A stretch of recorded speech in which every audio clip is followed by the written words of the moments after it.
Hey! Yes! Now we make good on our promises. Wow, there's been a lot of thinking that's gone into your business plan so far.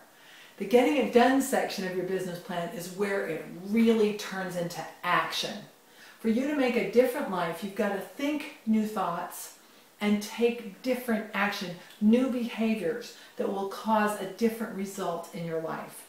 And up to now in the business plan, there's been a lot of thought and desire and intention, all documented. That is action in and of itself.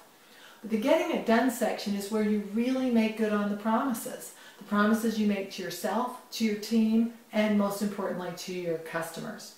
So let's talk about a few of the tools that we're going to use in the getting it done section of your business plan and your business plan binder. Okay, remember this bad boy, the master to-do list? Throughout this process of putting a business plan together, I've encouraged you to write down in one place, not in a zillion post-its, not on a little scraps of paper all over your life. That's confusing and overwhelming. One place, all of the things that you've thought of that you might have to do to help you engage this business plan as well as get through your daily life. So, have your master to-do list handy, and have your calendar handy. Oh, that's a picture of my grandniece. There's my calendar. I use Outlook, so you can see here's my calendar, ready to rock and roll, and I've got my master to-do list. And then I've got my bare bones biz plan. I'm going to set up a meeting once a week with me with these three elements. Okay? Calendar, master to-do list, and my business plan. And I'm going to add one more piece of the puzzle to the mix to make sure I get things done. From my master to-do list and from my business plan, I'm going to assemble a top projects list. Let me show you mine. Okay? And the top projects list is a list of, I'll take it out of the binder here and make it a little easier, is a list of no more than 10 items that you're going to commit to over the next few weeks. Now, you've got to do things like call your mother and go to the store and answer the phone and go out and do the kind of work that you do. Let me define a project. A project is something that's got a few moving parts in it. It's got more than one to do in it. And a project will help capitalize on a compelling opportunity or solve a big challenge that's keeping you from your goals. So an opportunity that's going to lead you to your goals, lead you to your perfect life and your ideal business, or solve a problem that's keeping you from your perfect life and your ideal business. So samples of projects might be to finish getting to a known financial position, to complete your first draft of a marketing plan, to determine what sales guru you're going to adopt and start a formal process for sales training at your company, to build a training center in-house, to decide on a uniform company, to choose a new accountant.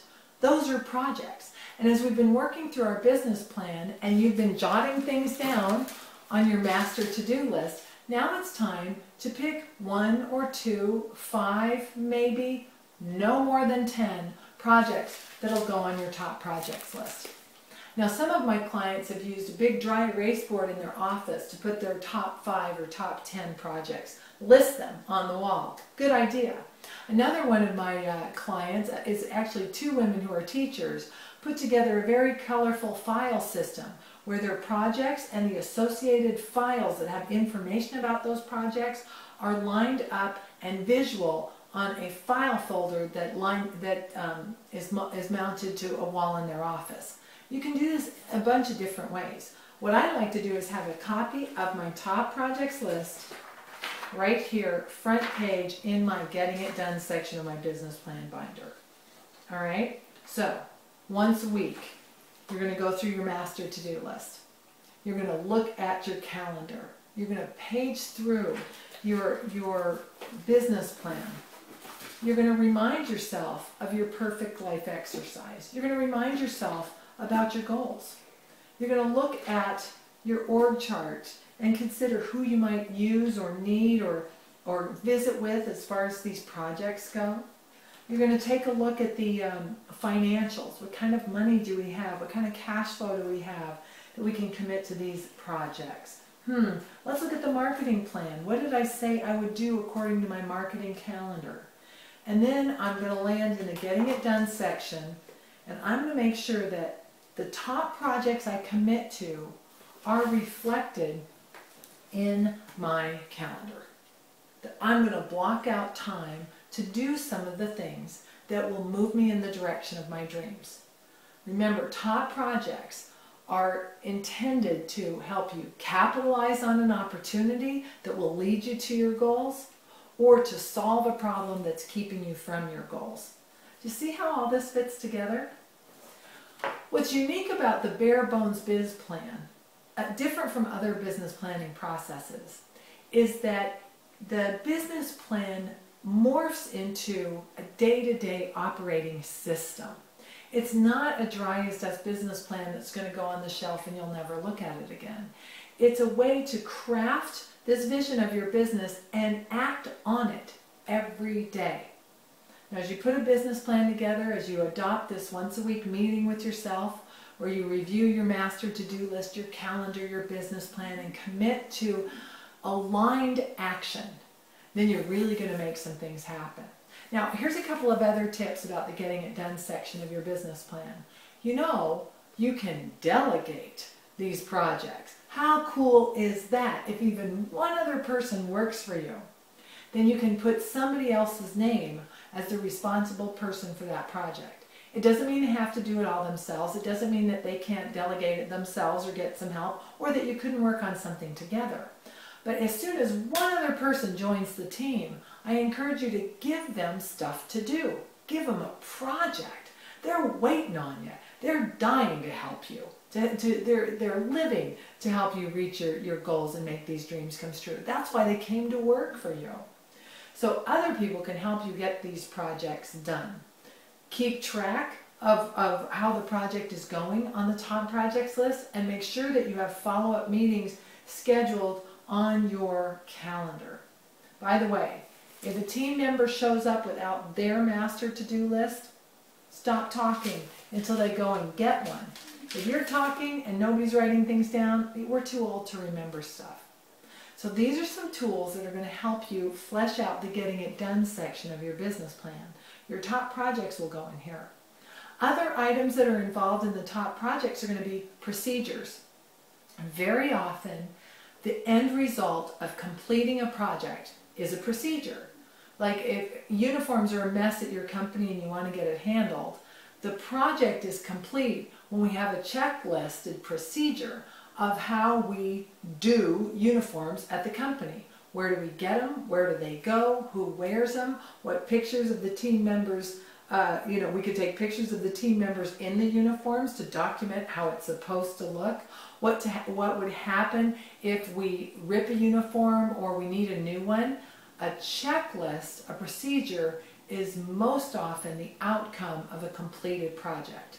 And as you create the procedures for your company, 3-hole punch them, put them in the Getting It Done section of your business plan. Isn't this easy?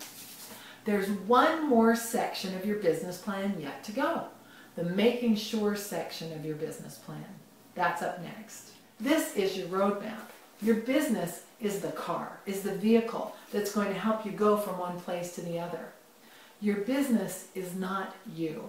Your business should serve you and your life and your customers and your team members and your family members who work with you.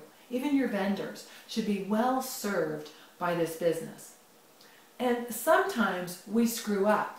Sometimes we blow it. We're bound to in life and in business. We're going to make mistakes. We're going to do things wrong. We're going to wish we had done things differently.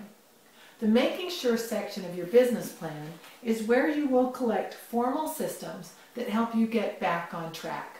Suppose we blow it with a customer. How do we make good on making it better? How do we find out if we've made those mistakes and correct them? Do you give money back? How much do you give back? How do you determine that?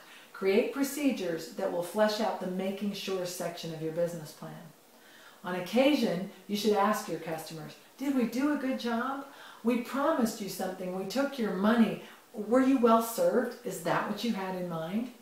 Ask them for testimonials, or ask them to be real with you as far as their expectations, anticipated and met.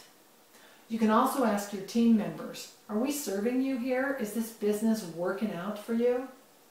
Now, you can ride along with team members. You can see your business from your employees' perspective. You can see your business from your customers' perspective. And then you can add to your master to-do list, your top projects list, things that you discover in the process about how you could do better. Make it a top project, get it on the calendar. This is how the plan morphs and adjusts and takes you in the direction of your dreams. If at some point you decide you don't want to do this business anymore, you don't have to do it anymore. Your business, like a car, could be fixed, it could be sold, it could be abandoned. You could get another business, a second car, second business. You get to decide. And the making sure section of your plan is where simple, formal systems go that help you now and then take stock of where you are and change things. So here's a suggestion. Trot out the calendar again and make note of this in the making sure section of your business plan. Take your calendar out. So you're going to pick a date, and on that date you're going to play hooky. You're going to take the day off. And on that day you're going to ask, should I continue this business? Bring your business plan with you, thumb through it, and ask those big setting sight questions again. Why should this business exist? Is it bringing me closer to my perfect life? Do I enjoy it? Am I making more money? Am I having fun? On that day, decide whether or not you want to continue in business, and you know what? It's okay if you don't. If different family members have different ideas, if you are still at odds with each other in spite of having a plan, your responsibility may be to start your own business. Yep, you have the right, perhaps the responsibility to make your dreams come true. Here's what I'm going to suggest though. If you put that date on the calendar a few months into the future, a year into the future, or maybe even a few weeks, between now and then, don't second guess yourself all day long. You know what I mean? You know how you can spend a day going, I don't know, should I do this business? Is it helping? Am I any good at it? Am I making any money? Is it worth it? It's driving me crazy. I don't know if I should do this business one more day. That kind of self-loathing and second guessing sucks the life out of you. If you put the day on the calendar where you're going to ask the big questions between right now and that day, stop asking, just do it. Work your plan. Leave it all out there in the field. Give it everything you got. Because that day's going to come and you can then ask if this business should exist. But so often we give up just a little bit too soon. Let me tell you a story about a mountain climber friend of mine. He climbed a big mountain, 24,000 feet, and he was climbing with a buddy. And within 100 feet of the top of that mountain, his partner, his business, or his mountain climbing partner, very much like a business partner, turned around. He could go no further, and his partner did not reach the summit. My friend did, his partner didn't. And when I was asking him about this adventure after he returned down from the mountain, I said, well, that guy must have been hurting really bad, right, to have quit so close to the top. Now keep in mind, 100 feet, vertical feet, at that altitude is no small thing, but he was that close. And so when I asked my friend, you know, wow, that guy must have been hurting really bad, right, to have quit so close, he said, he better have. Because the minute you turn around and start going down the mountain, the pain goes away. And that really stuck with me. The same thing could happen with your business if you give up on it too soon. If you let a bad day ball you up and you throw your hands up in despair, don't quit on a bad day. Wait until the day appears on your calendar and then ask the big questions. Ask again. Do it regularly throughout the year. If when that day comes you decide you're in, put another day on the calendar. If that day shows up and you decide you're out, start winding the business down and go joyfully in the direction of the next spot on the map. Put another business plan together. Hopefully this video series has been helpful to you. My intention as I put it together was to demystify the business planning process, introduce you to the unique way that we build businesses and business plans at barebonesbiz.com. I've helped thousands of people make more money, have more fun, and achieve life goals through successful business development. Ultimately, it's up to you and your commitment, your belief in your own dreams, and your willingness to take action in their direction. If you're a little overwhelmed and you'd like some more help, there's more help available. In September, I'll be kicking off a program called The Challenge. Now, I've done the challenge 8 times before, and it's a blast. It's a live interactive webinar series. We meet on the phone in a group setting once a week for 1 hour. It's interactive, it's fast-paced, and it's really fun. Each week, we break down one section of the business plan. So that's setting site, building the team, making money, getting it sold, getting it done, and making sure you're on the right track. Each week you will have homework every day between webinar calls.